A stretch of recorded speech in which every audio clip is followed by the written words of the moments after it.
1 Pedro capítulo 1. Leremos os versos 1 e 2.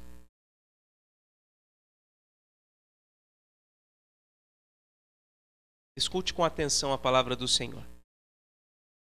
Pedro, apóstolo de Jesus Cristo, aos eleitos que são forasteiros da dispersão no Ponto, Galácia, Capadócia, Ásia e Bitínia, eleitos segundo a presciência de Deus Pai, em santificação do Espírito, para a obediência e a aspersão do sangue de Jesus Cristo, graça e paz vos sejam multiplicadas. Oremos mais uma vez.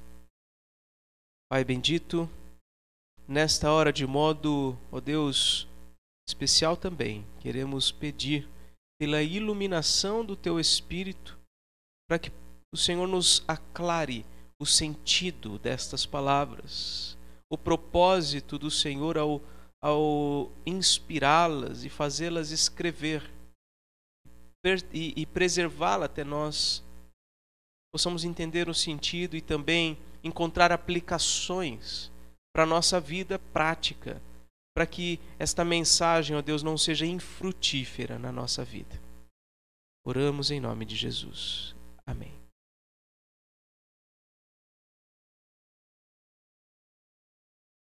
Antes de se converter ao cristianismo, Zian era muçulmano. O nome não é Zain, na verdade, né? O nome dele não é Zain, é apenas um nome fictício. Zain era muçulmano. Quando ele recebeu a Cristo, contou a sua fé na aldeia onde ele vivia, no Quirguistão. Ele foi acusado de traição pela sua família. Os parentes de Zain bateram nele e pouco tempo depois ele foi expulso de casa pelos seus pais. Quando telefonou para casa, os seus pais lhe disseram o seguinte: enquanto você for cristão, você não é nosso filho. Depois de 2 anos, Zain decidiu voltar para casa, visitar os seus pais. Com presentes na mão, a cena se repetiu. Ao dizer que ele não negaria Jesus, os seus pais o colocaram novamente para fora de casa. Zain poderia ter sido morto, mas ele foi obrigado a ir para outro lugar por causa da sua fé. E ele não foi o único. Por todo o mundo, homens e mulheres são expulsos da sua casa, são obrigados a partir para outros lugares, porque ousaram confessar o nome de Jesus como o Cristo, o Filho de Deus, o Senhor e o Salvador das suas vidas. E imagine se algo semelhante acontecesse com você. Imagine o tamanho do sofrimento que você passaria por causa da sua fé. Imagine seus conterrâneos, seus amigos, seus familiares se tornando hostis a você por causa da sua fé. O que poderia te encorajar nessa situação? O que poderia fortalecer você, te ajudar a continuar firme em meio ao sofrimento? A primeira carta de Pedro, irmãos, ela foi escrita por volta do ano 64. Ano 64 do primeiro século, enquanto Nero era um imperador romano. Talvez você já tenha ouvido falar esse nome. Os sentimentos anticristãos em Roma e todo o império se intensificaram muito nos dias de Nero. E isso é retratado num filme que eu gostaria de indicar para vocês, chamado Pedro a Redenção. Não é que a redenção é Pedro, tá? Mas o nome do filme é esse, Pedro a Redenção. E ali mostra realmente essa história da intensificação da perseguição contra os cristãos. E o próprio apóstolo Pedro, escritor dessa carta, ele foi vítima dessa perseguição. Mais ou menos 3 anos depois de ter escrito essa carta, ele foi, conforme a tradição diz, foi crucificado de cabeça para baixo. E com certeza Pedro escreveu essa carta com o intuito de consolar os cristãos que estavam sofrendo, estavam sendo perseguidos. A carta fala sobre a esperança por meio de Cristo em meio ao sofrimento. Se você quiser ler durante a semana essa carta, vai circulando as vezes em que ele usa a palavra sofrer, sofrimento, sofrestes ou palavras semelhantes a essa. E você vai ver a quantidade de palavras que aparece. Essa carta tem o propósito de encorajar os cristãos a perseverar em seu sofrimento, mantendo em vista a esperança da graça que lhes foi reservada, mantendo em vista a esperança da glória de Cristo. Mas você pode pensar, não, mas eu não vivo esse contexto de perseguição. Eu vivo tranquilamente com a minha fé, nunca ninguém me expulsou de lugar nenhum por causa dela. Será que então essa carta é útil para você, de alguma forma? Eu creio que você já deve, em algum momento, ter tido grande prejuízo por agir com honestidade por temor a Deus. Eu acredito que você que é um crente fiel ao Senhor, por temer ao Senhor e agir com honestidade, em algum momento você já deve ter sofrido algum grande prejuízo.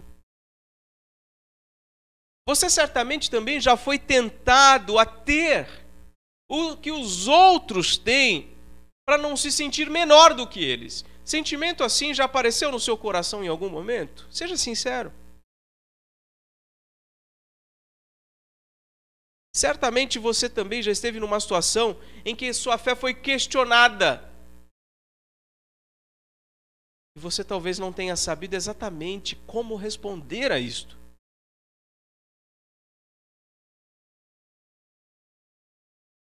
Se você disse sim a uma ou todas essas questões, você já percebeu que esse é o mundo real que a gente vive. Não é o mundo cristão. Não é um mundo favorável ao cristianismo.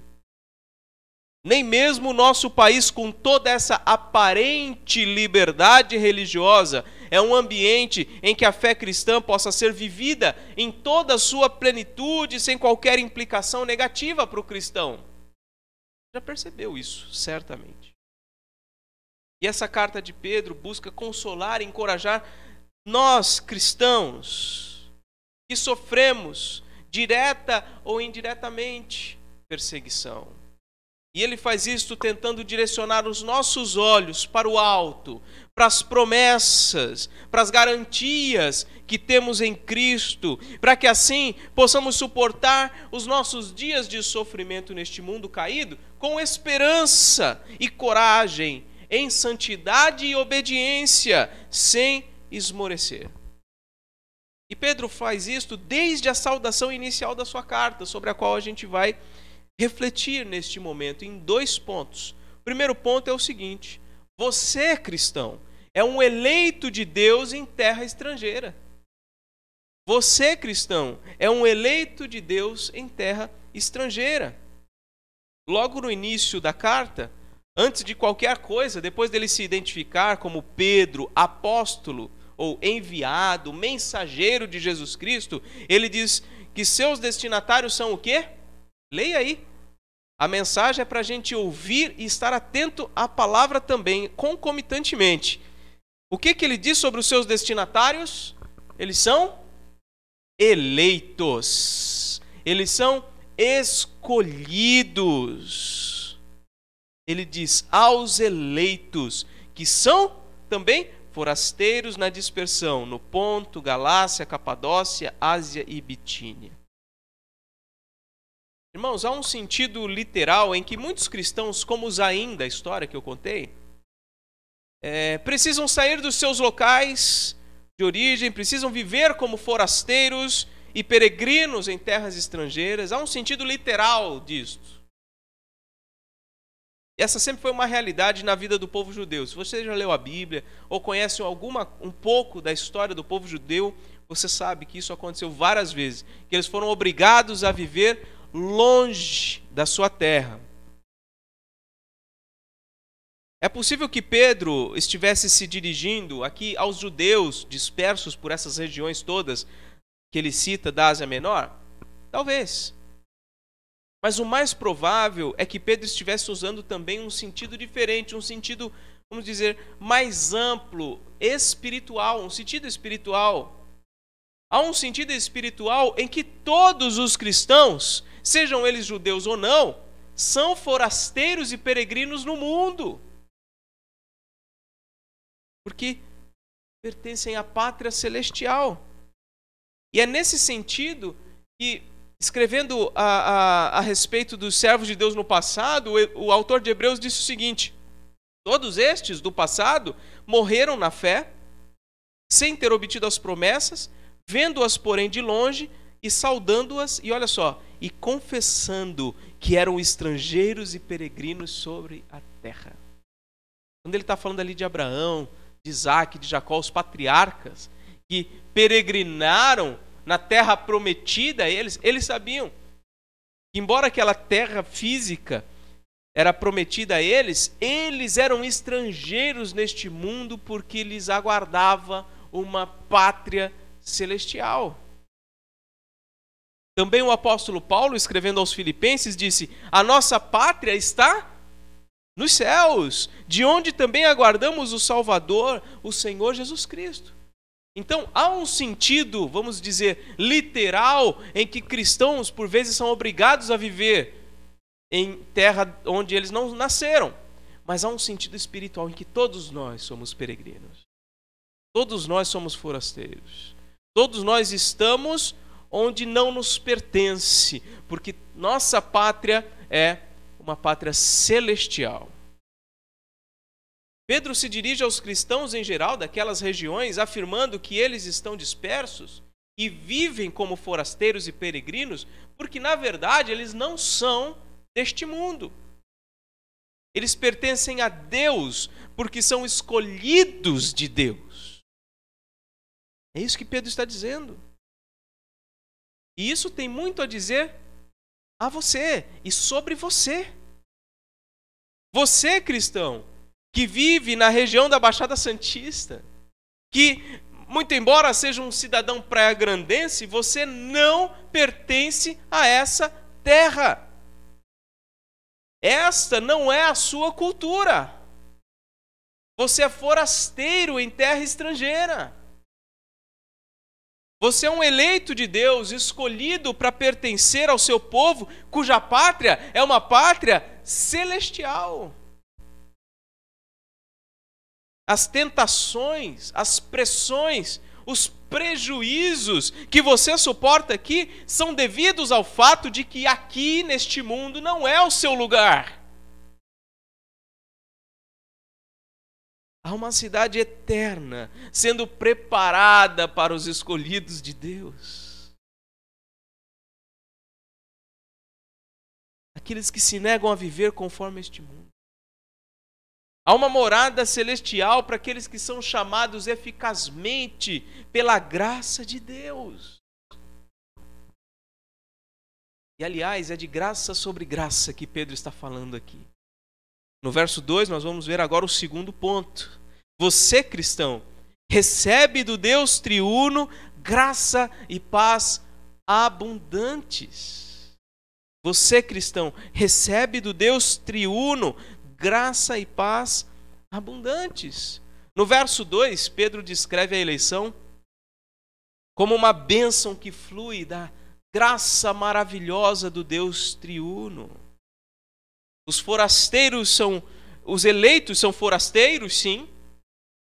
Mas olha só, eles são eleitos, versículo 2, segundo a presciência de Deus Pai, em santificação do Espírito, para a obediência e a aspersão do sangue de Jesus Cristo. Pai, Filho e Espírito Santo são mencionados por Pedro para descrever e qualificar a eleição que ele acabou de mencionar. A escolha de Deus verdadeiramente não se justifica pelo bom comportamento dos escolhidos, mas pela graça do Deus triuno. Por que alguém é escolhido? Não é pelo seu bom comportamento, mas por causa da graça maravilhosa do Deus Pai, Filho e Espírito Santo. Então, primeiro, vamos olhar com mais carinho em 3 partes aqui. Primeiro, ninguém se justifica pelo seu bom comportamento. Primeiro, por quê? Porque é uma escolha baseada na presciência do Pai. A escolha de Deus, a eleição de Deus é baseada na presciência do Pai. Alguns dirão que por causa da palavra presciência, significa que a escolha de Deus então se baseia na previsão que Ele fez do futuro. Ou seja, Deus viu que você iria crer em Jesus e, portanto, Ele escolheu você para a salvação. Alguns vão dizer isso.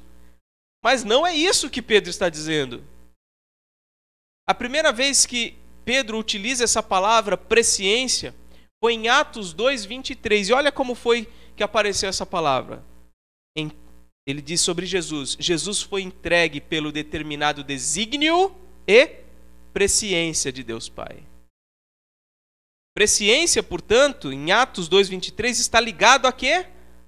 A soberania de Deus em executar infalivelmente o seu plano preparado anteriormente. Presciência não é uma mera previsão do futuro, mas está conectado à soberania de Deus em executar o seu plano. Além disso, a palavra presciência tem mais a ver com conhecimento prévio do que com previsão do futuro. E essas coisas são diferentes. A palavra presciência tem mais a ver com conhecimento prévio do que com uma mera previsão do futuro. No verso 20 deste capítulo 1, Pedro vai usar a palavra semelhante para dizer que Cristo foi o quê? Olha só, conhecido, com efeito, antes da fundação do mundo. Aqui é o verbo. No versículo 2 que a gente leu, é o substantivo. Lá é presciência. Aqui, no versículo 20, é o verbo conhecido. Então, está percebendo que a palavra presciência tem mais a ver com um conhecimento prévio? E Deus não meramente previu Cristo antes da fundação do mundo. Ele o conhecia antes da fundação do mundo. Claramente, esse verso 20 não diz que Cristo foi previsto, mas que ele foi conhecido. Portanto, devemos interpretar a palavra presciência, lá no versículo 2, como uma afirmação de que, mesmo antes de você fazer o bem, mesmo antes de você fazer o mal, mesmo antes de você nascer, mesmo antes de você ser concebido, Deus conheceu você. É isso que Pedro está dizendo. Deus te conheceu antes de todas as coisas. Ele não meramente previu, Ele conheceu você. E o conhecimento prévio de Deus é algo que nós não conseguimos assimilar completamente. Davi, no Salmo 139, diz assim: ainda a palavra não me chegou à língua e tu, Senhor, a conheces toda. Ele diz: tal conhecimento do Senhor é maravilhoso demais para mim, é sobremodo elevado, não o posso atingir. É sobre esse conhecimento prévio que Davi está se maravilhando. E ele diz: os teus olhos me viram a substância ainda informe. Eu não tinha forma ainda, o Senhor me viu. E no teu livro foram escritos todos os meus dias, cada um deles escrito e determinado, quando nenhum deles havia ainda. O conhecimento prévio de Deus está conectado indissoluvelmente aos seus decretos, à sua soberania. Portanto, se alguém disser que alguém é eleito porque Deus previu que creria, ignore completamente este argumento. Deus Pai decidiu por conta própria, por sua própria determinação e graça, conhecer e escolher você antes de tudo. A Bíblia não diz que Deus conheceu previamente os ímpios. Ué, Deus não sabia do futuro de todo mundo? Sabia. Mas a Bíblia não diz que ele conheceu os ímpios. Mas diz que Deus conheceu previamente você, escolhido, eleito do Senhor.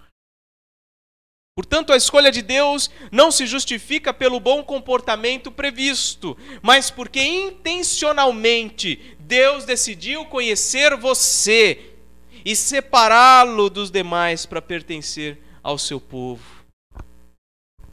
Então a escolha de Deus não se justifica pelo bom comportamento. Primeiro, como vimos agora, por causa da escolha baseada na presciência de Deus Pai. E nós entendemos bem o que significa presciência. Agora, em segundo, porque é uma escolha fundamentada na santificação do Espírito. Veja aí, versículo 2. Eleito segundo a presciência de Deus Pai em santificação do Espírito.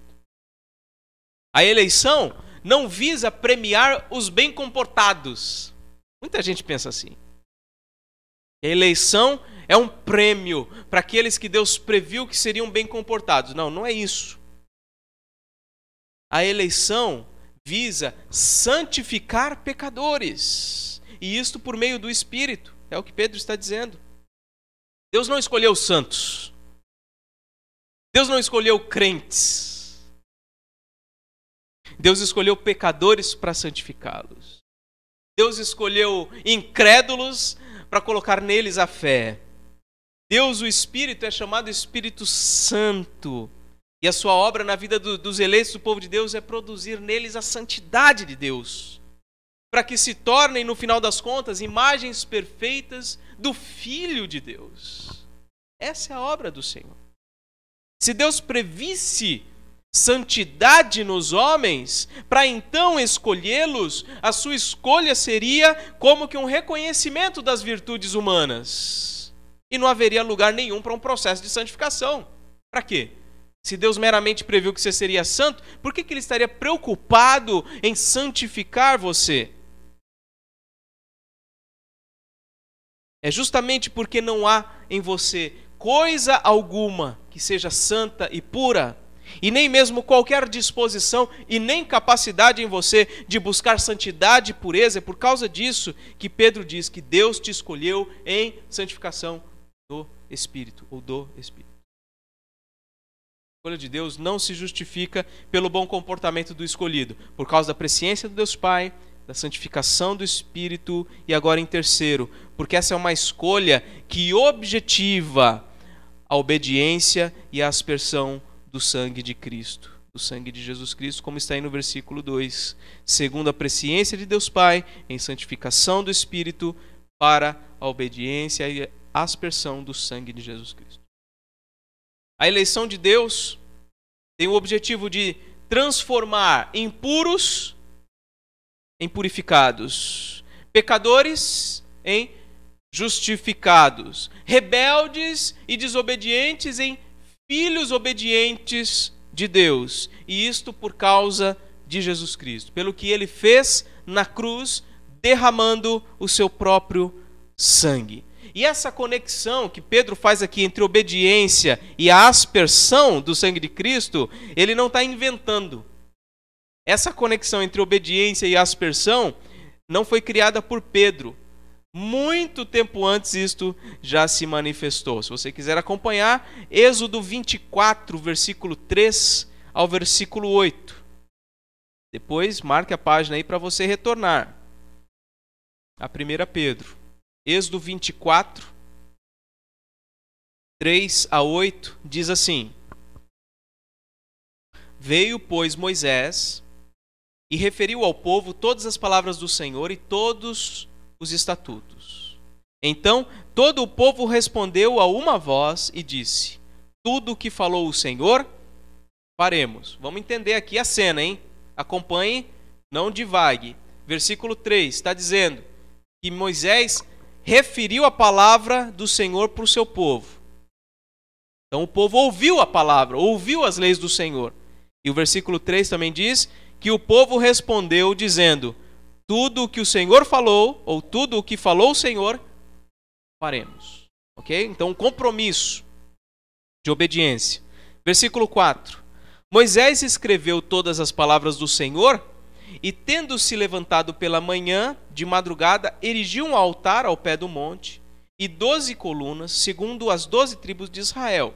E enviou alguns jovens dos filhos de Israel, os quais ofereceram ao Senhor holocaustos e sacrifícios pacíficos de novilhos. Então veja, depois do povo ouvir a lei e dizer tudo o que o Senhor falou, a gente vai fazer, no dia seguinte, Moisés erige um altar e ali são feitos sacrifícios. Olha o que Moisés fez agora no versículo 6. Moisés tomou metade do sangue e o pôs em bacias, e a outra metade aspergiu sobre o altar. 7. E tomou o livro da aliança e, de novo, o leu ao povo. E o que o povo respondeu? E eles disseram: tudo o que falou o Senhor, faremos e obedeceremos. E olha o que acontece, versículo 8. Então tomou Moisés aquele sangue e o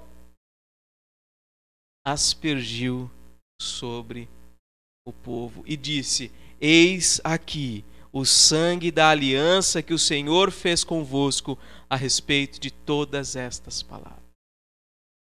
A obediência está conectada, portanto, à aspersão do sangue da aliança.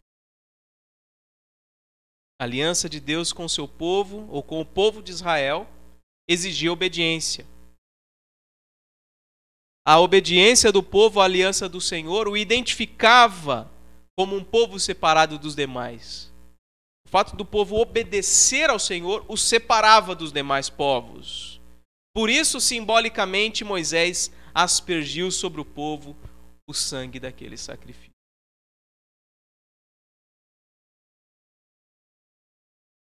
Mas nós sabemos que o sangue de animais não podia fazer nada, senão simbolizar o sangue do Filho de Deus, Jesus Cristo, que seria muitos anos depois derramado na cruz e aspergido sobre o povo da aliança de forma definitiva.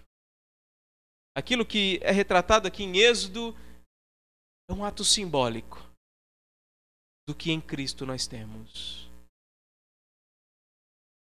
Uma vez obedientes, somos também aspergidos. Ou, uma vez aspergidos, somos chamados à obediência. Quando Deus escolheu você, Ele o escolheu com o objetivo de que você se tornasse obediente e fosse aspergido com o sangue do seu Filho, o que te identifica como parte do povo dele. Aí você pode estar se perguntando, né? Você que tem a mente muito racional, muito lógica, muito matemática, você pode estar se perguntando: o que vem primeiro, a aspersão ou a obediência? Isso não importa. Não é sobre a ordem das coisas que Pedro está interessado em falar aqui. A sua obediência a Cristo e a aspersão do sangue de Cristo sobre você são resultado da graça que flui da eleição e ponto final. Você só obedece porque Deus é gracioso com você. Você só é aspergido e limpo, identificado como povo dele pelo sangue de Cristo por causa da graça de Deus. Você não precisa obedecer para então ser aspergido. Ou você não precisa esperar ser aspergido para então obedecer. Quando a graça de Deus se manifesta, você simplesmente se dá conta que você já foi aspergido e que você está obedecendo. É assim que acontece. Tudo isso é fruto de uma transformação radical do coração operada por Deus. E quando dá o estalo, você sabe, eu fui purificado pelo sangue de Cristo. Eu tenho amado a lei de Deus agora, e antes não. Essa graça maravilhosa do Deus triuno, Pai, Filho e Espírito Santo, que flui da eleição eterna, incondicional e eficaz, traz como resultado a paz. É o que diz aí no final do versículo 2. Por isso, Pedro saúda finalmente dizendo: graça e paz vos sejam multiplicadas. Uma tradução possível seria também: graça e paz sejam com vocês em abundância. Graça e paz se tornou uma saudação comum entre os cristãos. Porque nessas duas palavrinhas estão encapsuladas todo o Evangelho. Pense num comprimido, tem duas cores. É uma única cápsula, você toma inteiro. Nessas duas palavrinhas, graça e paz, está todo o Evangelho. Por meio da graça de Deus, revelada em Jesus Cristo, nós temos paz. Paz com Deus, paz uns com os outros, paz em meio às terríveis circunstâncias que suportamos neste mundo caído. Enfim, a paz que excede todo entendimento. E você deve concordar comigo que paz é tudo que a gente mais precisa. E isso é resultado dessa obra trinitária, essa obra de Deus na nossa vida. Deus nos escolheu por graça para nos fazer experimentar a paz que excede todo entendimento. Mesmo quando as mais terríveis tempestades nos encobrem e nos fazem temer a própria vida. Voltando à pergunta inicial, o que poderia te encorajar e te fortalecer a continuar na fé em meio ao sofrimento? O quê?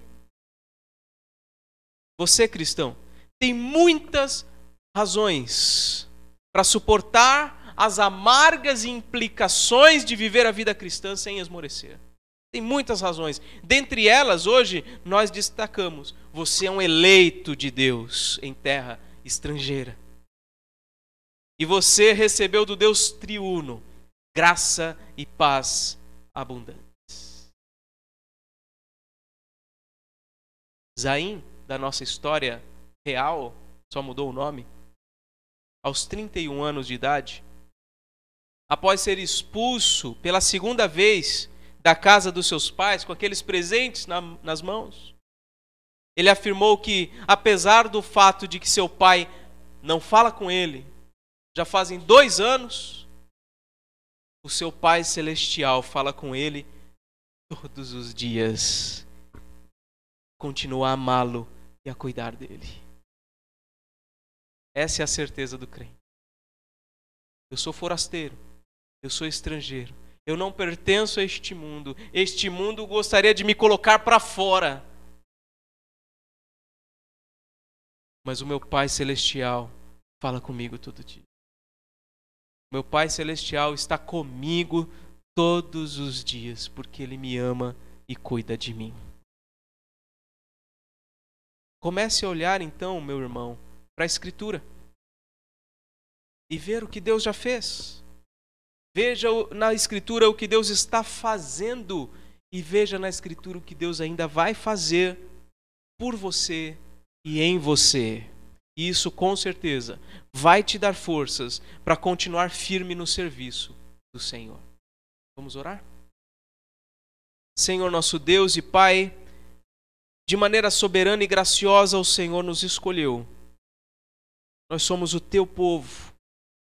Ainda que sejamos forasteiros neste mundo caído, a Tua igreja está dispersa e sofrendo muitas coisas. Mas nós cremos na Tua palavra, Senhor.